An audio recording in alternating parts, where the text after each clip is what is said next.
Why is my GE refrigerator not cooling? Hello, in this video we'll discuss why your GE refrigerator might not be cooling and how you can troubleshoot it at home before calling in a professional. Is the power on? Before we dive into the more complex issues, let's make sure the basics are covered. Is your refrigerator plugged in and is the power supply stable? If your refrigerator isn't cooling at all, this could be the reason. Check your circuit breaker if your fridge isn't running at all. Is the thermostat set correctly? Sometimes, the solution is as simple as adjusting the thermostat. If the refrigerator's thermostat is set too high, it might not cool properly. The optimal refrigerator temperature is usually between 37 and 40 degrees Fahrenheit, 2.8 to 4.4 degrees Celsius.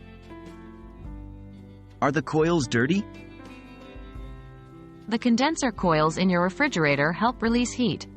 If these coils are dirty or dusty, they won't dissipate heat effectively, which could cause your fridge to stop cooling. These coils are usually located on the back or the bottom of your refrigerator. Cleaning your condenser coils might resolve the issue. Is the fan working? Your refrigerator uses a fan to circulate air.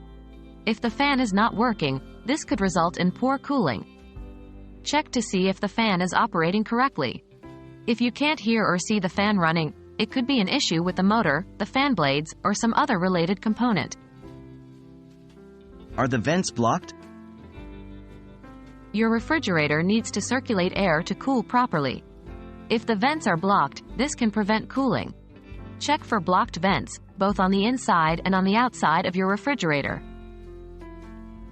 These are some common issues that could cause your GE refrigerator not to cool. While some problems can be resolved with a simple fix, others might require the attention of a professional.